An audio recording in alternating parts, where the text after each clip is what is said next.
Alors bonjour, ici Marianne Hogan et bienvenue à Pas sorti du bois.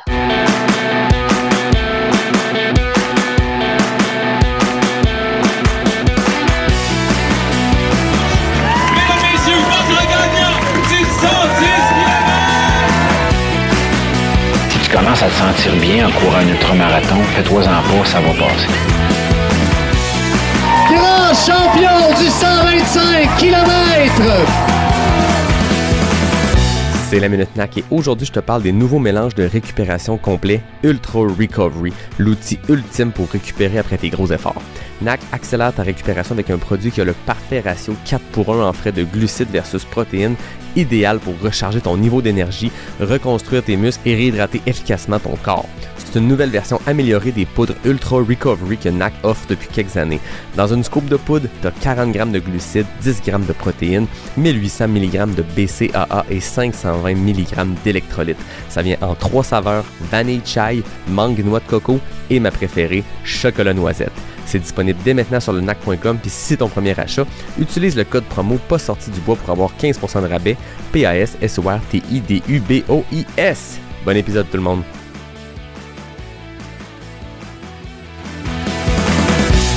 Ouais, ben, on n'est pas sorti du bois, hein? Bonjour tout le monde, bienvenue à cet épisode numéro 221. Pensiez quand même pas qu'on allait finir l'année sans reparler à Marianne. Ça fait longtemps, Marianne, je checkais, c'est depuis le 20 septembre, quelques semaines après l'UTMB, on s'est pas reparlé, du moins pas devant le micro depuis, fait que ça faisait longtemps, on était dû. Ouais, on était dit, ouais. Le discours a changé depuis le 20 septembre, je te dirais. Ben, je pense que c'est ce qui va être intéressant de jaser. C'était la Ouais, première fois depuis longtemps qu'on enregistre sur le même fuseau horaire. Ben, je ouais, dis ça, c'est pas vrai. Quand on était à Silverton, on était les deux sur le même fuseau horaire, mais ouais, c'est vrai. une entrevue à distance sur le même fuseau horaire, c'est une première depuis longtemps. Donc, tu es de retour au Québec pour le temps des fêtes, c'est ça que je comprends? Ouais, j'ai profité du temps des fêtes pour revenir passer du temps avec ma famille et puis ça fait un bon 2 semaines que je suis ici puis je fais le plein le plein des petits moments avec eux et ça me fait bien du bien. Bon, ça fait du bien autant à eux qu'à toi, je comprends. Ben, je sais pas, mais je peux confirmer que pour moi, ça fait du bien. Je sais pas. On dirait qu'on peut peut-être imaginer qu'ils doivent être contents de te voir. Là, je vois, On espère, on espère. là, tu sais, la première question, c'est tout le temps, qu'est-ce que tu bois? Là, tu viens de débarquer de ta voiture, tu étais sur la route. Là, je vois que tu as quelque chose dans les mains. Qu'est-ce que tu bois pour enregistrer aujourd'hui, hein? Et je bois une concoction de thé. Je me fais comme des thés latte, moi, Un thé dans latte. l'après-midi. Ouais, Très fort. ouais, ouais. Cool, je pense que c'est une Et- première au podcast, un thé latte. ouais, il est trop tôt pour la bière parce que je vais aller faire un yoga show après, donc je suis Voilà. désolée, mais je peux pas trinquer avec toi en ce Écoute, 23 j'ai décembre. décidé d'être très sage moi aussi parce que Ok, c'est le temps des fêtes, puis il y a plein d'affaires qui s'en viennent. Puis je te disais avant qu'on entre en onde que j'ai vraiment, depuis 2 mois, un entraînement hyper régulier, puis je suis vraiment content d'avoir retrouvé ça. Fait qu'on dirait que ça vient aussi avec le fait de, ben là, j'ai réussi à squeezer une run aujourd'hui, je vais pas prendre une bière en enregistrant l'après-midi. Fait que je suis tout en sagesse moi aussi, mais c'est quand même un peu festif. C'est un rhum épicé, mangue et lavande, mais sans alcool de mes amis de Mox, le nouveau partenaire du podcast. Fait que c'est comme cool. semi-festif. De toute façon, on est le Ça 23 vient. décembre. Tout ce qu'on fait le 23 décembre, c'est festif. Exact. Ariane, la première grande question avant qu'on commence, c'est la plus importante. Comment va ton index? Mon index est encore très gros, Hey, quand même, malheureusement. hein? Ouais, il est très gros et il est encore plié. Il ne se plie pas complètement. Donc, ouais, il y a du travail à faire là-dessus, mais on m'a dit que ça allait prendre peut-être un an avant Ah qu'il ouais. retrouve une similitude de normalité, mais que ça se peut qu'en fait, qu'il revienne jamais à la normale. Mais bon. C'était Euh, vraiment une bonne cassure, hein. My ouais, God. ouais, ben c'est surtout la dislocation puis le fait qu'il soit resté disloqué pendant si longtemps. Ouais.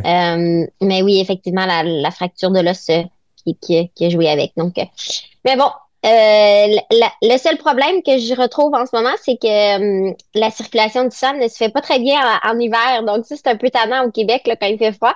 Mais bon, un défi de plus, un défi de plus, un défi de moins, je pense que ça Rendu fait là. partie de la game. Ouais, Fait que là, rendu c'est là. quoi? C'est il devient froid super vite quand t'es dehors? Ouais, il vient froid super vite, ouais.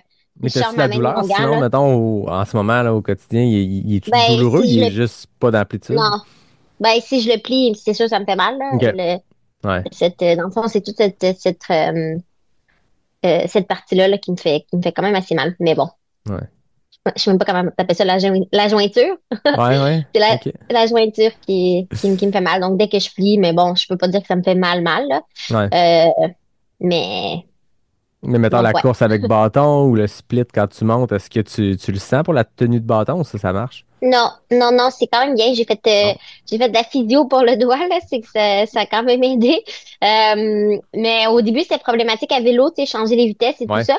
Euh, mais c'était intéressant de voir justement avec la physio à quel point j'ai pu progresser. Puis là, grosso modo, il fonctionne normalement, mais il est un peu handicapé, disons. OK. Bon, mais au moins ça prend du mieux, mais tu t'imaginais pas quand tu t'es dit, OK, je vais partir à l'extérieur pendant des années, je vais vivre une vie nomade, je vais vivre une vie de coureuse, que tes exercices de physio soient de l'index. Tu sais, tu t'imagines faire du foam roller en masse, mais pas faire, je sais pas, du foam roller de doigts, là.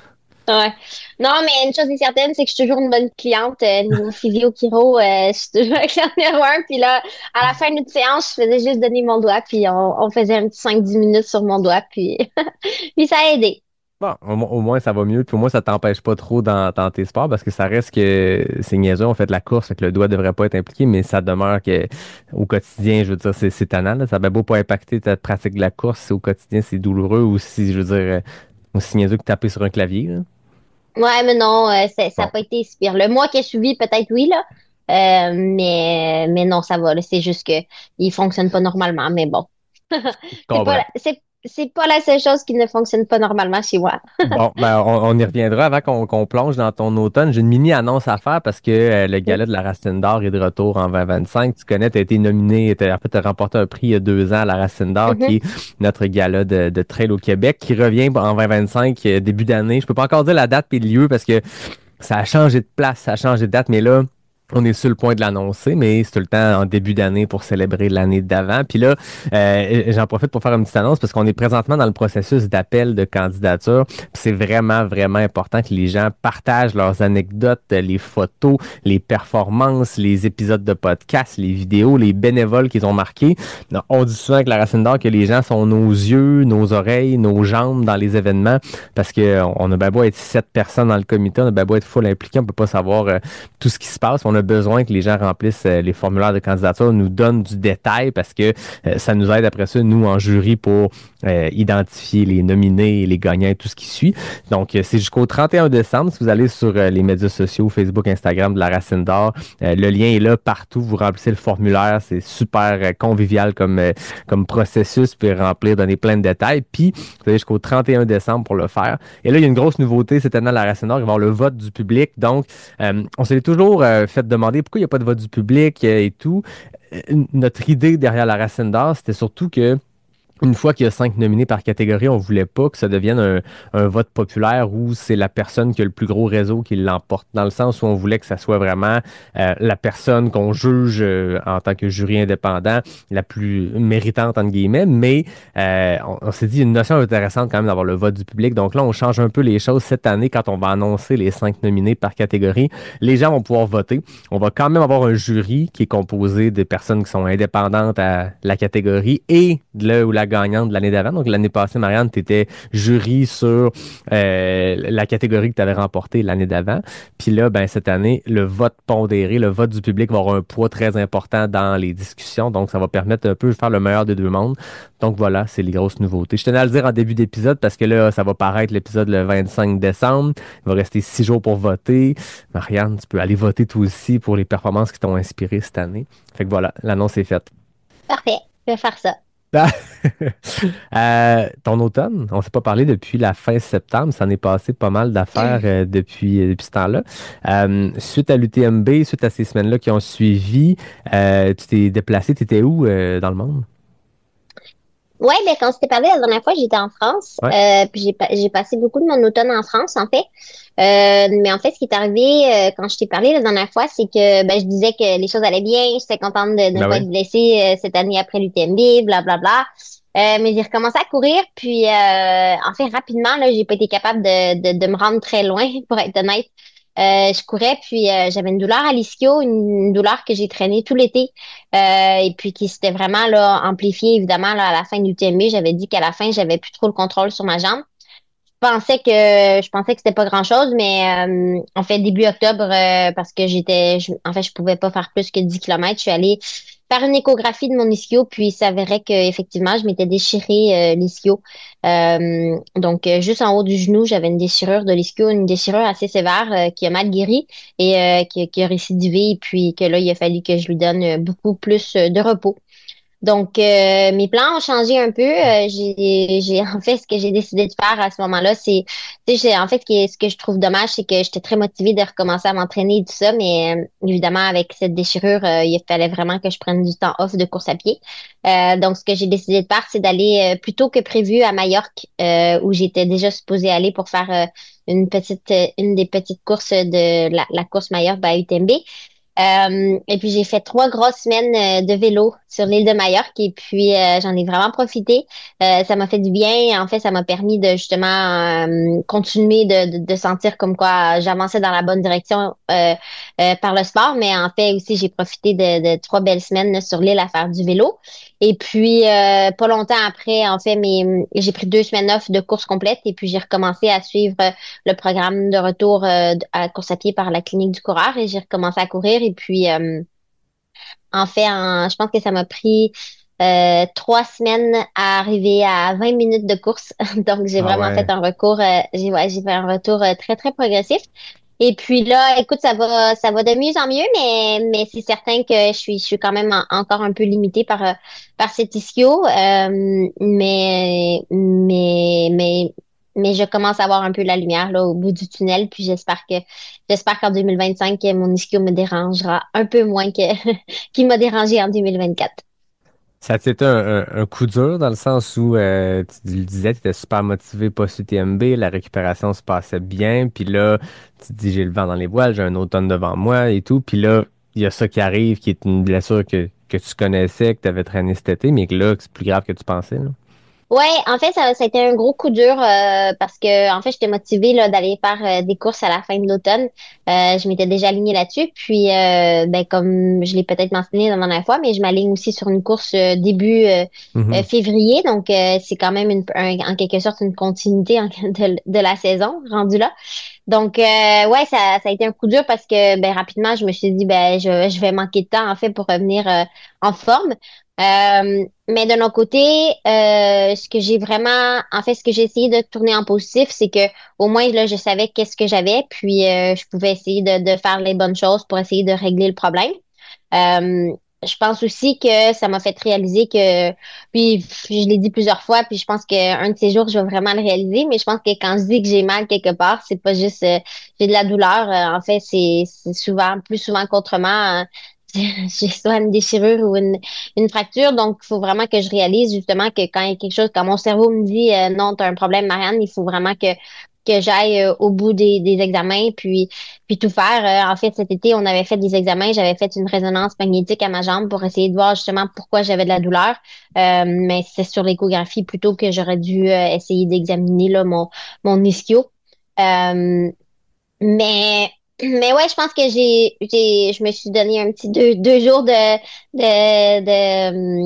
de moments un peu plus difficiles à accepter là. Cette nouvelle blessure, mais rapidement j'ai changé mes plans, puis je me suis dit non, mais c'est pas une raison de se morfondre pendant 3 semaines. Puis je pense que j'ai vraiment fait le maximum que je pouvais faire vu les circonstances, puis j'ai vraiment profité au maximum du temps à faire du vélo à Majorque. Et puis, je pense que pour le reste de mon corps, ça a potentiellement fait du bien de lui donner une pause qui est un peu plus prolongée que prévu.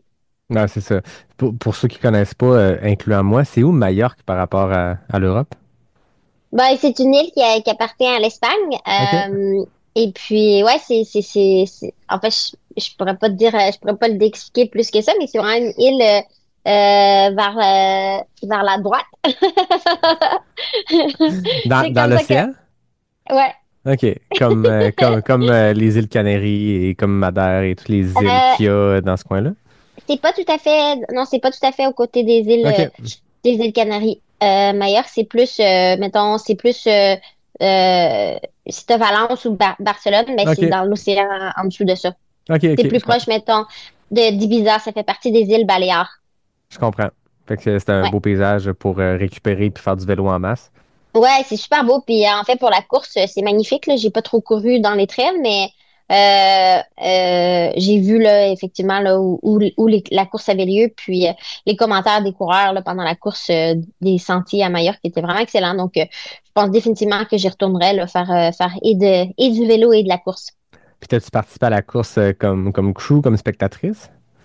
Ouais, ben j'ai fait la crue pour Camille.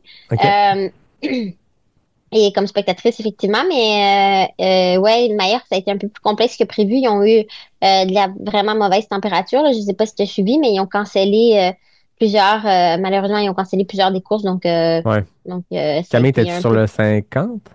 Non, ouais, ben, elle était sur le 73 OK, OK. ou la distance plus élevée avant. Et puis, justement, elle a été obligée de faire la distance un peu plus courte. Ouais, c'est ça, il y avait quelques Québécois qui étaient là aussi, puis Ouais, que vu les, ouais. les changements de dernière minute de température, ça change les plans. C'est toujours plate quand tu planifies cette course-là tellement au calendrier, mais après ça, c'est une question de sécurité, puis ils ont probablement bien fait, puis ils connaissent leur coin, fait qu'ils savent un peu que tu te lances pas là-dedans, puis tu vas pas faire un 100 km dans ces conditions-là, là. Ouais, ouais, exact.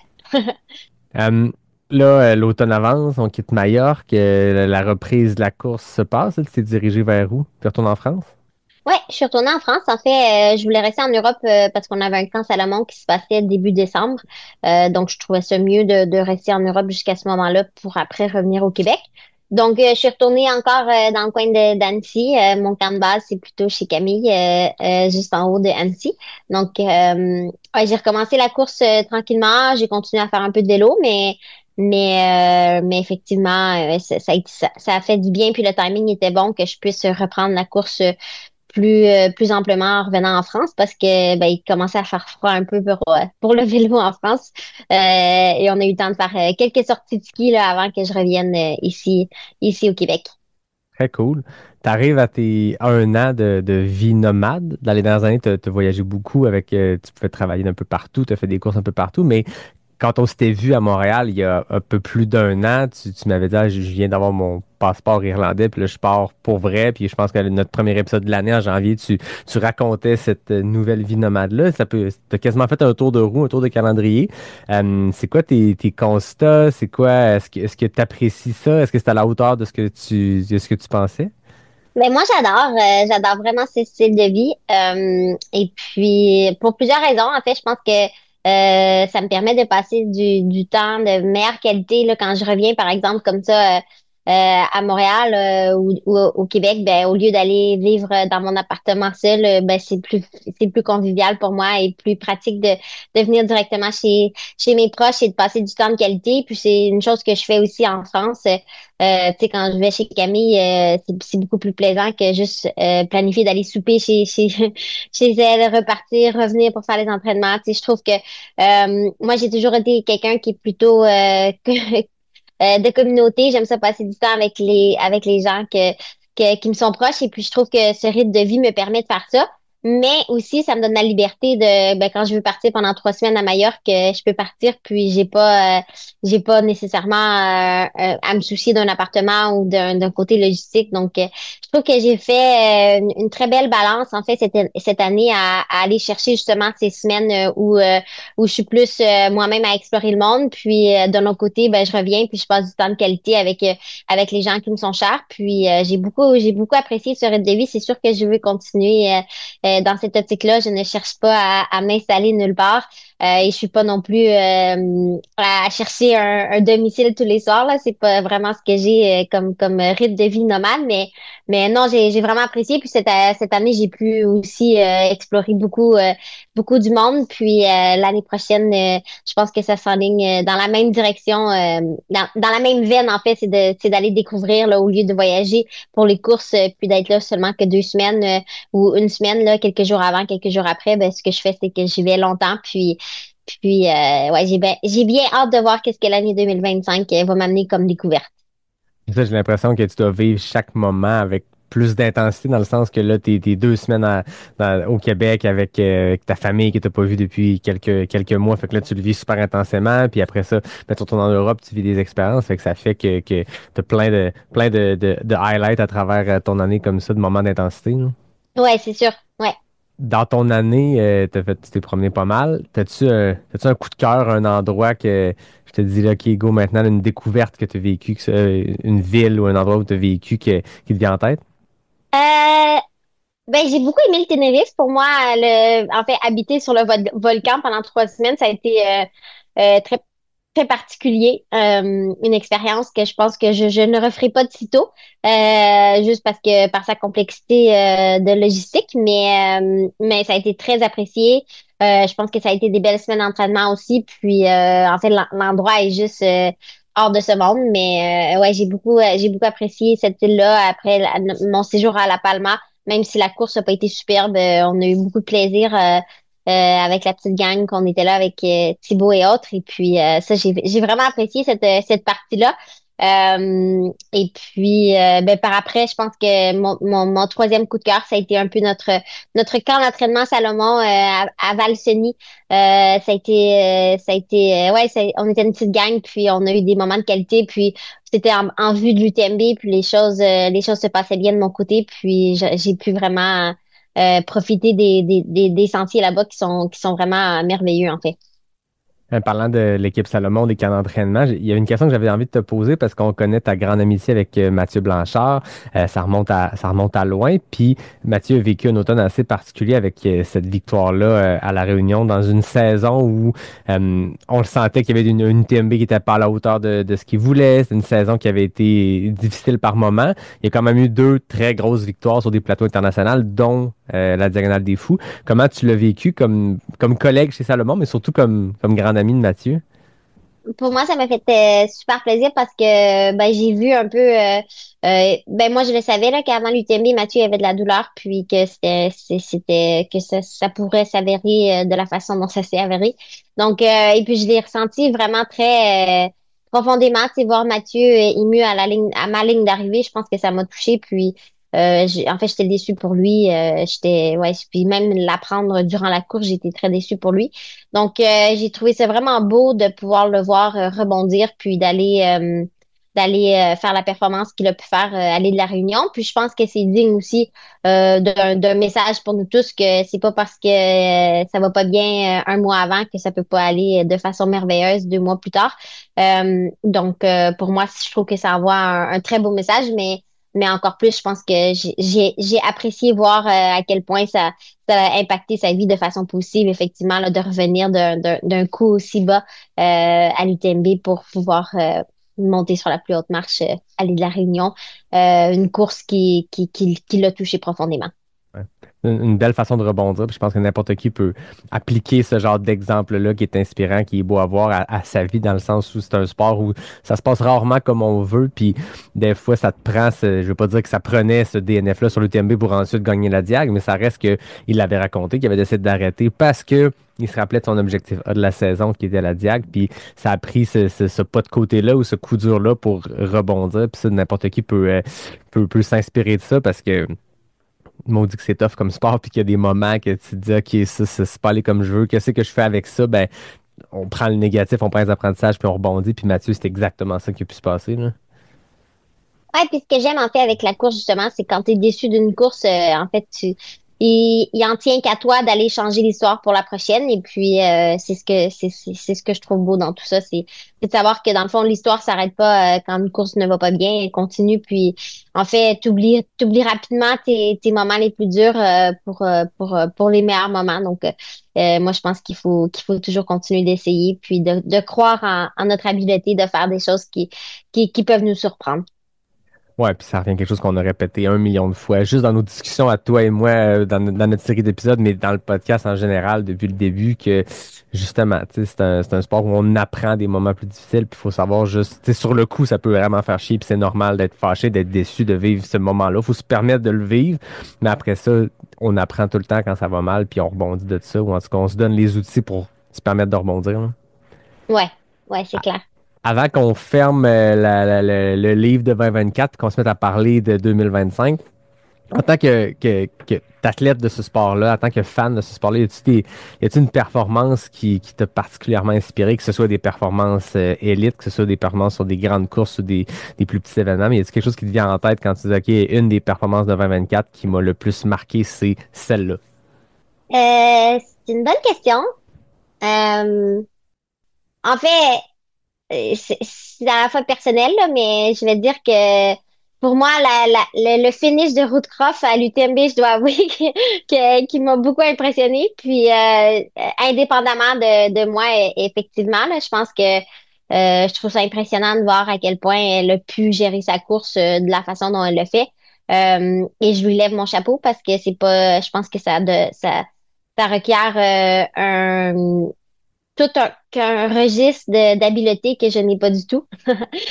Donc, ouais, j'ai juste été impressionnée à quel point elle a pu livrer une course exemplaire là, de A à Z en termes de pacing et de stratégie pour vraiment arriver à la ligne d'arrivée en ayant de tout donné, mais en maximisant justement son potentiel. Je trouve ça intéressant aussi parce que ça te permet un peu de reconsidérer potentiellement la façon dont je fais mes courses. Par contre, ce que je trouve intéressant, c'est que en étant aussi impressionnée par sa performance, je ne je pense qu'honnêtement, je ne pourrais pas effectuer ce genre de remontée, puis que ce serait, en fait, que mon corps, tu sais, que chacun a ses forces et ses faiblesses, et que tout le monde. Donc, je pense on est aussi très impressionné par les choses qu'on n'est pas capable de faire. Et puis, et je dois admettre que là-dessus, elle m'a vraiment impressionnée. Puis, j'ai trouvé ça beau la façon elle a fait sa course. Probablement qu'il y a plein d'athlètes t'ont vu aller à l'UTMB cette année ou ton UTMB 2022 puis de se dire, OK, moi, j'ai pas les capacités, je serais juste pas capable d'endurer aussi longtemps une douleur. Puis ce sport-là est une gestion de la douleur parce qu'elle va arriver inévitablement, peu importe de quelle façon, pour vous être en se fracturant l'index, ça demeure que c'est des douleurs intenses avec lesquelles il faut apprendre à vivre. Puis, probablement qu'il y a plein de monde qui ont regardé ça, qui ont dit, moi, je serais pas capable. Puis je trouve ça beau qu'inversement, toi, tu regardes une fille comme Ruth Croft qui a une gestion de course qui est complètement différente, tu sais, qui est partie beaucoup plus posée, qui a laissé les choses se placer, puis qui a fini extrêmement fort. Tu dis, sur un effort de 170 km, réussir à finir fort, je comprends pas comment, tu sais. Ouais, C'est ouais. vraiment particulier, là. Ouais, puis c'est pour ça que je trouve impressionnant. Comme je dis, c'est souvent ça qui nous impressionne le plus, c'est les choses qui sont opposées de nous, puis les choses qu'on n'est pas capable de faire. Puis là, je nomme cette performance-là parce que c'est une des premières qui me viennent en tête, mais c'est sûr que entre elles, on pourrait en nommer des multitudes de performances comme ça. C'est sûr que je lève mon chapeau aussi à Cathy pour les performances où elle part avec les top 10 masculins dans les plus grosses courses. C'est sûr que ça aussi, je trouve que c'est super impressionnant. Puis je respecte beaucoup cette approche. Une approche qui est potentiellement plus près de moi dans le sens de partir plus à bloc conservatrice. Mais ouais, les performances se font multiples, là, c'est sûr. Sens-tu qu'il y a un changement? J'ai l'impression que je t'ai déjà posé cette question-là, puis le sport avait lu tellement vite que 2 ans plus tard, j'en reviens avec la même question, puis la réponse va peut-être être différente, mais sens-tu qu'il y a un vent de changement dans l'approche performante du sport? J'écoutais, je sais pas si tu as entendu le podcast de David Roach qui est allé à Rick ou Rich Roll, un Ritual. podcast Ouais. très connu, pas précisément sur la course, mais c'est un athlète d'endurance, puis on a vu David Roach surprendre tout le monde cette année à la Leadville, je le racontais dans l'épisode des fêtes avec Nico Dan, mais il a approché la façon de s'entraîner pour des efforts de 100 000 complètement différente. L'approche nutrition, j'ai l'impression qu'à chaque semaine, il y a des nouveautés qui arrivent, des nouvelles façons de réussir à maximiser les glucides. Sens-tu qu'on est encore dans une espèce de vent de changement sur la recette pour réussir à faire ce genre d'effort-là? Bah oui, je pense que le sport est continuellement en évolution, puis je pense que c'est pas juste les recettes de changement, mais c'est aussi la capacité des athlètes. Je pense que de plus en plus là, tu sais, les gens sur le circuit, oui, il y a des nouveaux athlètes qui rentrent sur le circuit, mais en fait, les gens qui sont performants continuent de performer de façon supérieure année après année.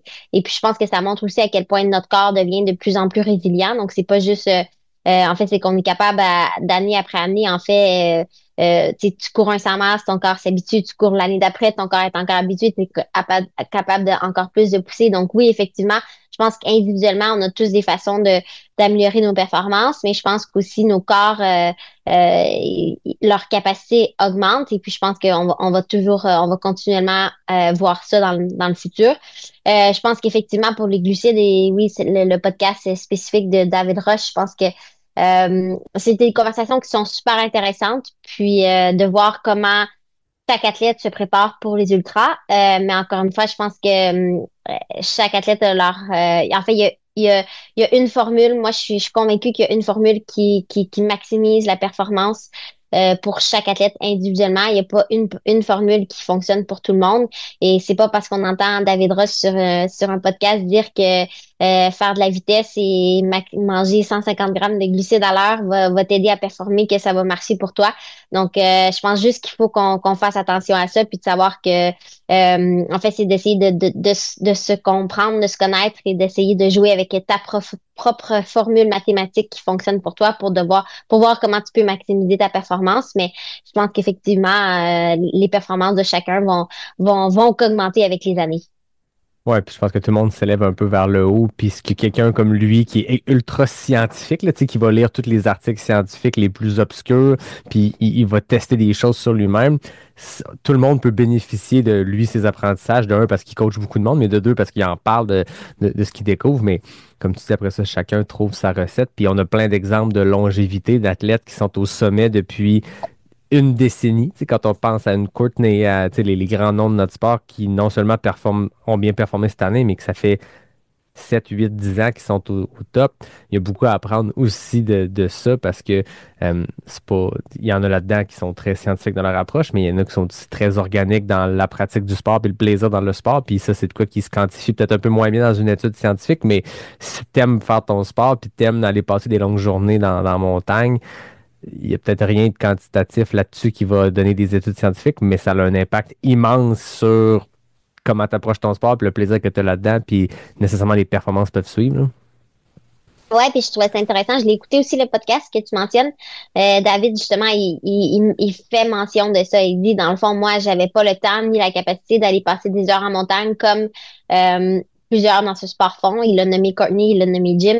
Il a dit, moi, je pouvais pas faire ça. Donc, j'ai trouvé une stratégie qui était différente. J'ai maximisé mon temps avec la vitesse et des choses comme ça. Et c'est pour ça que je dis que pour lui, c'est sûr que cette formule-là fonctionne mieux pour lui, mais c'est pas nécessairement la formule pour tout le monde. Puis ce serait intéressant même de voir si les grands journées en montagne, comment ils réagiraient, si quel impact ça aurait sur sa performance. Je pense que tant que tu crois en ton approche et ta théorie, je pense que elle a le mérite d'être essayée, d'être mis à l'œuvre. Mais c'est de trouver justement la formule qui fonctionne pour toi. Ouais, puis moi, ce que j'ai retenu au-delà des chiffres, parce que ça m'intéresse peut-être moins, ce côté-là de calculer tout, là, puis ça, je comparais jamais ma pratique de ce sport-là avec ce gars-là, mais moi, quand on sort beaucoup de chiffres et tout, j'en prends, j'en laisse, c'est pas ce qui m'intéresse. Par contre, ce qui m'intéresse, puis ce qui ressortait de ça, c'était le fait de tester sur soi-même. Ouais. Il y a les chiffres, il y a ce qui est écrit dans un article scientifique, mais après ça, il y a ce que dans le concret, comment tu peux le vivre. Puis moi, je raconte tout le temps la fois que dans mes premières années de course, j'étais tanné de devoir manger puis attendre 1 heure avant d'aller courir. Là. Quand j'ai commencé à courir, je ne pouvais pas courir si j'avais pas au moins 1 heure après le déjeuner ou autre. Quand tu essaies de squeezer des courses dans ton horaire, ça devient plus restrictif. Et pendant un hiver de temps, je partais courir avec une banane dans mes mains, puis je la mangeais en courant. Puis les premières semaines, ça a été rough, mais c'est comme ça qu'aujourd'hui, jusqu'à de manger quelque chose qui n'est pas un gel super liquide, puis je peux manger de quoi de plus solide parce que je l'ai entraîné. Puis lui, c'est exactement ce qu'il raconte. C'est qu'il faisait ces découvertes scientifiques-là, ou découvertes. Il voyait des pratiques, il y a d'autres sports qu'il essaie d'appliquer à la course, mais tant que tu le testes pas sur toi-même, tu peux pas savoir si ça marche. Non? Ouais, c'est clair. Avant qu'on termine 2024, on va prendre une pause pour un message d'un partenaire. Puis de l'autre côté, on va être encore en 2024, mais on va parler de l'année qui s'en vient. C'est bon. C'est le retour de la minute de la coach. On vous l'avait promis que Natacha allait revenir pour vous donner des conseils et c'est le cas. Salut Natacha. Salut Yannick, ça me fait toujours plaisir de collaborer avec toi. Merci pour la belle invitation. Là, j'ai compris que ton sujet allait nous faire rêver un peu puis nous faire oublier le froid du Québec. De quoi tu veux nous parler? Je profite de l'hiver pour parler d'adaptation à la chaleur sous un angle différent parce qu'on a déjà abordé ce sujet-là. En fait, je vais m'adresser aux coureurs qui vont voyager cet hiver dans un pays où il fait très chaud. Il ne faut pas négliger la différence de degrés que le corps va avoir à subir. Donc, il faut permettre des adaptations. Ce que je suggère à mes coureurs qui partent en voyage, c'est vraiment d'y aller pour leur premier entraînement sous la forme d'un fractionné. Donc, 1 à 2 minutes de course à basse intensité versus 1 à 2 minutes de marche, puis on s'adapte. Ça va bien, donc on peut augmenter le temps de course, diminuer le temps de marche. On y va le plus progressivement possible. Courir, c'est une belle façon de découvrir. Faut pas s'en priver, faut juste faire les bonnes choses. Petit bémol sur les plages. C'est bien beau de courir nu-pieds dans le sable mou sur une plage inclinée, mais ça nécessite aussi des adaptations qu'on appelle tissulaires. Donc, pour les muscles, les ligaments et les tendons. La progression, l'adaptation, c'est encore le mot-clé. N'oubliez pas de boire aussi, boire suffisamment, donc selon les recommandations qui sont à notre soif. Alors, bon voyage à tous ceux qui vont profiter des prochains mois pour s'expatrier. Merci beaucoup, Natacha. De retour avec Marianne. 2025, tu nous avais déjà dit ce qui se passait au dernier épisode, mais pour ceux qui pourraient ne pas s'en souvenir, est-ce que le plan est le même? Première question. Ouais, le plan est le même, mais je t'avoue que en fait, je me lance avec plus d'inquiétude que je me lançais que la dernière fois qu'on s'est parlé. Mon ischio va mieux, mais c'est sûr qu'il est limitant en ce moment. Ouais, en fait, j'ai pu bénéficier par contre là, de fabuleux traitements là, depuis que je suis revenue à Montréal. Je vais voir Laurence Delisle à Parc Santé à chaque 2 jours et puis elle a fait des miracles sur mon ischio. Ça va de mieux en mieux, donc j'ai de plus en plus confiance. Mais n'empêche que, en fait, je me lance sur un 102 km avec 2000 mètres de D+. Donc, une course très roulante en Nouvelle-Zélande. Et puis, à savoir que, en fait, c'est les portions qui me font les plus mal ou qui me causaient le plus de problèmes durant l'UTMB, c'était les sections roulantes. Je trouve ça intéressant parce que ça a toujours été ma force, entre guillemets, les sections roulantes. Mais là, en fait, j'espérais que la douleur ait diminué, puis j'ai encore de l'espoir, mais ce que je compte faire, c'est à chaque semaine, on réévalue un peu comment ça se passe. On évalue comme ça, puis on peut planifier pour le futur. Dans tous les cas, moi, je vais aller en Nouvelle-Zélande parce que avec Thibaut, on a planifié, en fait, on a loué une roulotte. Pour 17 jours, on va explorer le sud de la Nouvelle-Zélande pour après ça monter vers le nord où la course aura lieu le 15 février. Et puis, évidemment, en fait, le premier objectif, c'est d'aller visiter la Nouvelle-Zélande, mais le deuxième objectif rapidement devient la tentative d'aller chercher un golden ticket pour se qualifier pour la Western States. Encore une fois, une course roulante, donc j'espère que mon ischio ira pas trop mal, mais bon, en fait.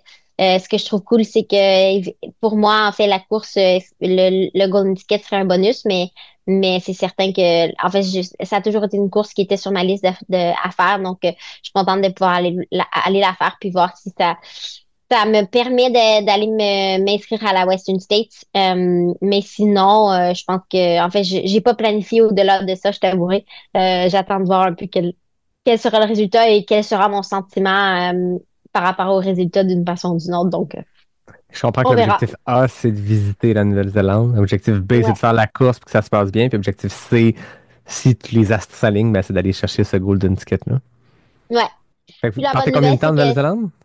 On part du 12, en fait, le 9 janvier au 25 février. Quasiment 2 mois. Ouais. Très Mais moi, bon. je reste un peu plus longtemps par après. Mais ouais, ça devrait être bien plaisant là, d'aller explorer cette île. Fait qu'un nouveau coin du monde complètement que tu n'as jamais visité. Ouais, je suis jamais allée. Fait que là, Je suis jamais allée, mais ça a toujours été sur ma liste. Ouais, c'est ça. Au-delà de la course elle-même, c'est quoi les incontournables? Là? C'est quoi les trucs que vous allez tenter d'aller voir à travers votre périple? Ben, écoute, je t'avouerai qu'on va le découvrir au fur et à mesure, là, mais tout le monde n'arrête pas de nous parler du sud de l'île là, qui est vraiment joli. Donc, j'espère vraiment pouvoir aller voir ça, les montagnes. Et puis après ça, dans le nord, je pense que c'est plus les volcans, des choses comme ça. Donc, on verra. J'ai pas décidé encore si je voulais essayer d'aller explorer l'Australie pendant que j'y étais. Mais je verrai. Je t'avouerai que le voyage va se planifier probablement au jour le jour ou à la semaine. On verra rendu là. Mais ouais, je pense que les paysages sont les premières choses à explorer. Ouais, je pense que c'est ça. C'est une course, tu disais, c'est une course qui est roulante, mais à ce temps-ci de l'année, en Nouvelle-Zélande, ça ressemble à quoi la température? C'est une course qui est extrêmement chaude? C'est assez chaud, ouais. En fait, j'ai commencé un peu du heat training, donc Ouais. ouais, on considère la chaleur. Je pense pas que ça va être le facteur numéro un, c'est rien par rapport à la Western, mais quand même, c'est sûr que quand on compare le moins 15 d'aujourd'hui au, au plus 25 de là-bas où je sais même pas exactement, mais tu sais, une chaleur d'été, je pense que la transition peut être dérangeante. Par contre, tu sais, comme je dis, j'arrive plus qu'un mois en avance de la course. Donc, je pense que si je suis pas acclimatée en un mois, on a peut-être des petits problèmes. L'acclimatation devrait bien se passer. Fait que je Ouais, comprends qu'il n'y aura pas beaucoup exactement. de splitboard cet hiver. Non, non, j'en ai fait un peu, mais tu vois, même là, j'en fais moins que les années précédentes. C'est sûr que c'est un choix quand on se lance sur une course le 15 février, mais c'est un choix en toute connaissance de cause et potentiellement qu'en revenant au mois de mars, je ferai un peu plus de ski en France. Bon, fait que le plan de match, c'est la France ensuite, puis après ça, selon le plan de match de course, tu laisses, tu go with the flow, comme on dit. Ouais, je vais voir. Je pense que ouais, je vais voir. J'imagine que je vais avoir une émotion par rapport à mon résultat. Puis si je me dis je veux vraiment me relancer sur la Western, ben potentiellement que puis si j'ai pas de ticket, potentiellement que j'irai faire la course de Canyons. Mais potentiellement aussi que en fait, c'est sûr que quand j'ai traversé la ligne d'arrivée de l'UTMB, j'ai vite voulu la refaire. Donc ça se peut que je veuille la refaire l'année prochaine.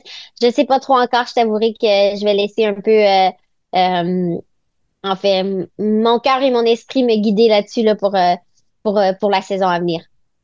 Mais on dirait que les gens, ces temps-ci, ils planifient vraiment beaucoup d'avance parce que beaucoup de courses, il faut que tu te décides d'avance, puis des grands projets de voyage et tout, ça se décide d'avance. Mais on en parlait avant qu'on enregistre. Moi, tu sais, l'année dépend des loteries qui vont suivre, les résultats vont sortir en janvier. Puis on dirait que je trouve quand même ça le fun de pas tout à fait savoir. Dans le sens que c'est le fun quand c'est planifié, puis tu as un objectif, puis il est clair, dans 9 mois, il faut que je sois là, puis il faut que je travaille jusque-là pour y arriver. Mais on dirait que de commencer l'année, puis de faire j'ai quelques trucs, j'ai quelques destinations, j'ai quelques options, mais on verra comment ça se passe. C'est quand même excitant aussi. Ouais, c'est sûr, c'est sûr. Je trouve que, Ouais. ouais, il y a une certaine incertitude. Puis, en fait aussi, c'est de savoir que n'importe quel plan est un bon plan, là. Je veux dire, tant que le plan t'excite, c'est un bon plan. Donc, je vais voir un peu comment je me sens dans le moment, puis faire un plan en conséquence. Non, ouais, c'est clair. Est-ce que tu es, toujours coaché pour cette année? Oui, je suis toujours coachée. Mais j'ai changé de coach. OK. Ouais, ça a été une décision, en fait une décision que j'ai dû prendre, mais rien, absolument rien contre mon ancien coach, évidemment. La relation se passait très bien, puis j'étais très satisfaite, mais j'ai dû changer de coach et je viens tout juste de commencer avec mon nouvel entraîneur. OK, excitant. À l'approche d'une course roulante comme ça, après avoir fait un gros été dans les montagnes, sur quoi tu vas travailler? Oui, je comprends les skis puis revenir de cette blessure-là, mais concrètement, en termes d'entraînement pour une course roulante, toi, c'est quoi que tu vas vouloir aller chercher comme type d'effort à l'entraînement? Ben, c'est sûr que de plus en plus, on va rajouter du tempo à mon volume hebdomadaire, mais l'idée, c'est justement en ce moment, je fais aucune vitesse à plat parce que en fait, ce qui me fait le plus mal, c'est à chaque fois que j'étire la jambe. Dans le fond, tu étires ton ischio, plus tu cours vite, plus tu étires ton ischio. Donc là, pour le moment, je fais que de l'intensité en montée. Ça me permet de diminuer un peu la charge sur l'ischio, puis mais quand même d'aller chercher du cardio puis l'effort en courant. Et en plus de ça, ben, la montée, ça a toujours été ma faiblesse. Donc, je pense que c'est toujours bon pour moi de faire des efforts en montée. Donc, j'ai fait beaucoup de hill reps sur Camillien Wood depuis que je suis à Montréal. J'ai juste recommencé de faire de l'intensité depuis que je suis revenue. Mais là, en fait, la semaine prochaine, je m'en vais à Vancouver et je vais recommencer à faire un peu plus de tempo à plat dans les trails et tout ça. Donc, c'est un peu l'idée là, c'est d'augmenter le volume progressivement, de commencer par des intensités en montée, puis par après là, ajouter du tempo plus roulant pour essayer d'aller chercher un parcours qui va ressembler en quelque sorte au dénivelé de la Nouvelle-Zélande. OK. Tu disais Vancouver, c'est comme le deuxième volet de ta tournée familiale au Canada, c'est Ouais. ça? Ouais, j'ai ma soeur et mes deux neveux qui habitent à Vancouver Quand je regardais les vols pour la Nouvelle-Zélande, il se faisait de façon automatique. En fait, je faisais Montréal, Vancouver et Nouvelle-Zélande. Donc, pour moi, ça s'est décidé assez rapidement que j'allais faire une halte à Vancouver et aller voir mes neveux puis profiter des montagnes du coin. Ça tombe bien. Ça tombait très bien, oui. Marianne, t'es venue plein de fois sur le podcast. Il y a plein d'invités qui ont fait les questions éclair NAC, les questions ouvertes NAC. À chaque fois de fin d'épisode, il y a des questionnaires là, après une vingtaine de passages. J'avais plus d'idées depuis longtemps, mais là, je me suis dit, on est en épisode très bilan de fin d'année. Fait que je t'ai concocté, tu vas être la toute première à faire les questions de fin d'année NAC. Une toute nouvelle OK. affaire qui va être exclusive à toi. OK, c'est bon. Oh, Pas c'est des grosse questions pression. ouvertes. Il n'y a Faut pas que de je réponde. vitesse. Il n'y a pas Il de n'y a pas de chrono. vitesse. OK, Non, c'est non, bon. non, c'est juste des Je suis plus questions. relax. Voilà. Mon ischio était pas prêt pour les questions rapides. Non, non, non, je te ferai pas ça un 23 décembre. Là, oublie ça. Première C'est question, bon, c'est quoi vas-y. ta découverte, le sentier que tu as découvert en 2024? Un sentier, quelque chose qui te vient en tête, que tu dis, ah, ce sentier-là, c'est ma découverte de l'année.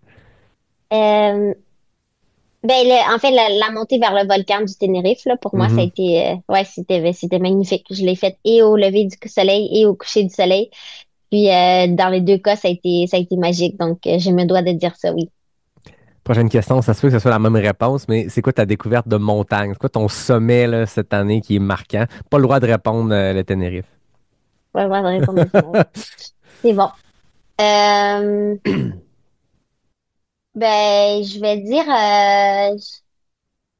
en ski avec Thibaut et Mathieu. Mathieu, il habite aux Deux Alpes et on a fait, en fait, Deux Alpes. De l'autre côté des Deux Alpes, t'as une autre station de ski qui s'appelle La Grave. Et une journée cet hiver, on a monté vers le glacier des Deux Alpes, qui est autour de 3 600 mètres, je crois, pour descendre vers la Grave et remonter de l'autre côté. Et ça a été une sortie où j'en ai particulièrement chié, comme on dit en bon québécois.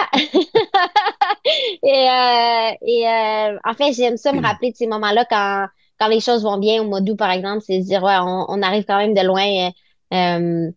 Et ça a été une belle journée, en fait. On est allé de l'autre côté, on s'est levé le matin, on est allé chercher des sandwichs à la boulangerie. On est parti, puis on est revenu tard le soir ouais, en fait, des jambes très endolories, puis un ego dans le fond de ta poche, comme on dit. Fait qu'on comprend que ton sommet de l'année, c'est celui qui te le fait le plus chier pour t'y rendre, mais une fois rendu, il y a une valeur à ça. Ouais, c'était une belle journée, puis et ça nous en prend tous des journées où c'est un peu plus difficile pour nous. Voilà, ça fait plus apprécier le sommet rendu là. Ouais, exact. Troisième question, quelle est ta découverte humaine de l'année, une personne qui t'a marqué? Pour être allé à la course, là, c'est... Une découverte humaine de l'année. Il faudrait que je l'ai rencontrée cette année.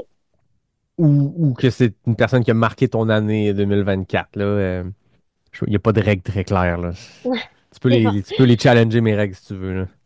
Ben, En fait, je vais te nommer deux personnes, là. Camille, effectivement, elle a été un point central de mon année 2024. Je pense qu'on a passé des super beaux moments à s'entraider, puis à s'entraîner ensemble là, pour nos objectifs communs. Puis je pense que ça fait plaisir en fait de trouver quelqu'un qu'on apprécie autant, puis qu'on respecte autant, puis qu'on peut se pousser autant là, dans les sentiers, autant dans les sentiers que dans la vie. Donc Mhm. Camille, c'est sûr que je vais la nommer.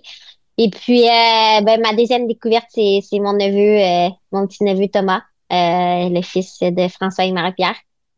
Et en fait, c'est la découverte de Thomas, bien sûr, mais la découverte aussi des parents. Donc, c'est beau de voir mon frère puis Marie-Pierre devenir des parents, puis en fait, se transformer dans leur nouveau rôle. Puis, des fois, en fait, je trouve ça beau comment la vie, elle te montre des exemples aussi concrets. Tu le vois, évidemment, on peut tous devenir parents, mais moi, c'est sûr que c'est pas dans une sphère proche de mon existence en ce moment. J'ai pas de plan de devenir mère, mais c'est beau à voir, puis je suis contente d'avoir l'opportunité de le voir d'aussi près. Une belle réponse, hein. On pourrait finir là-dessus, mais j'ai d'autres questions. Vas-y. C'est quoi la journée de l'année que tu aimerais revivre? Oh là là. J'aimerais revivre l'UTMB, là. Je pense que si, si je pouvais ne pas trébucher sur la branche puis m'exploser le doigt, je pense que ça pourrait être pas mal. Ouais, en fait, je pense que ce serait ma réponse. Celle-là est un peu plus facile, là. C'est quoi ton coup de cœur NAC présentement? Ben, moi, les purées de pommes, c'est Ouais. toujours un go-to, là. En fait, on dirait que des fois, j'en prends une, puis j'aimerais en manger deux d'une shot. Donc, je le sais que ça passe bien. Moi, c'est le gel choco café, là.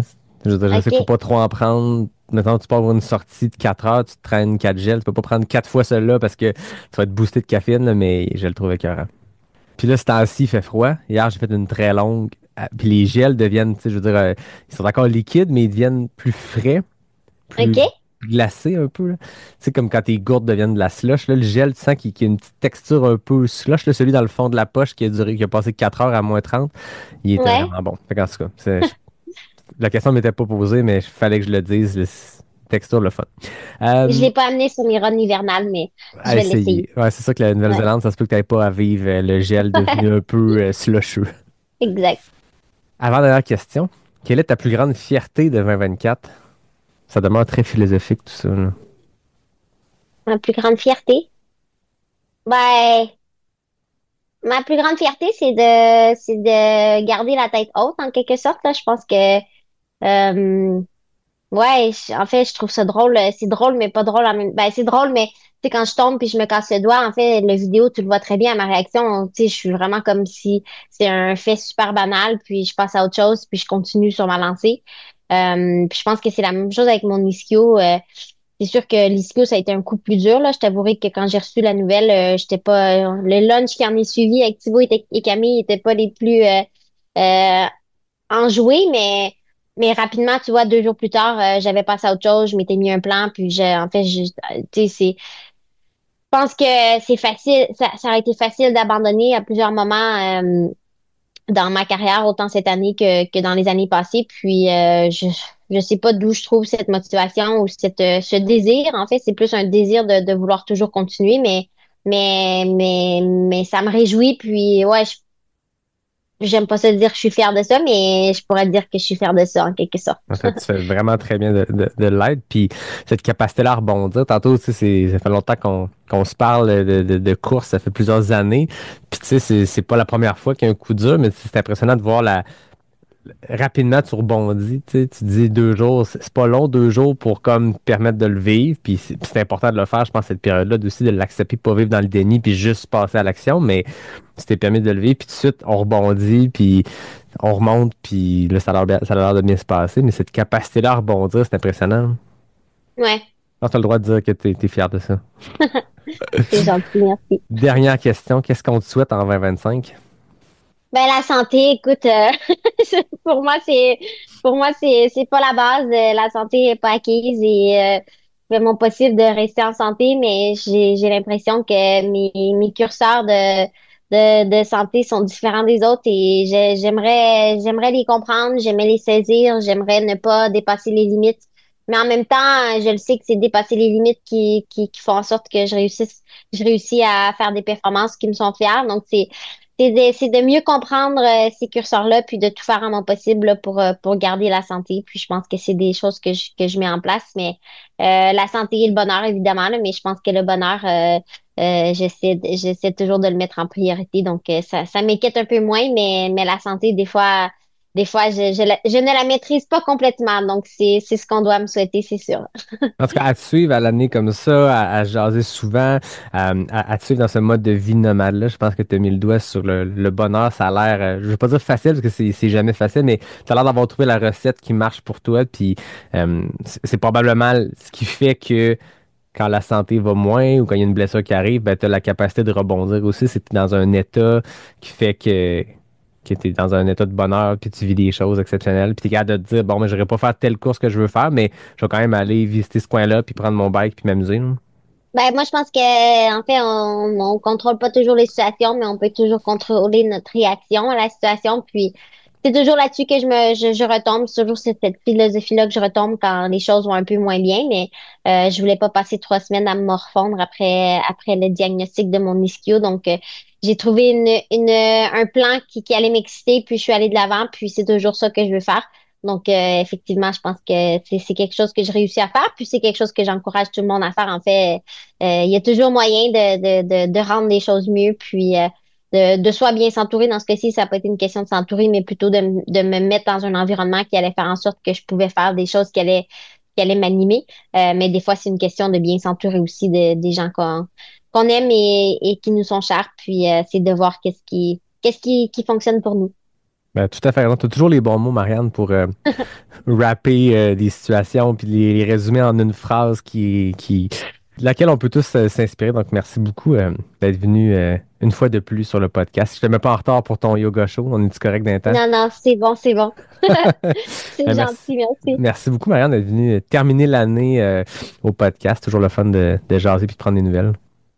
C'est toujours un Effectivement, défi de ça trouver fait le toujours moment plaisir. parce qu'on a des horaires chargés, mais une fois qu'on le trouve, c'est toujours le fun. J'aurais pensé que sur le même fuseau horaire, c'est plus facile, mais je dirais que c'était pas plus facile, non.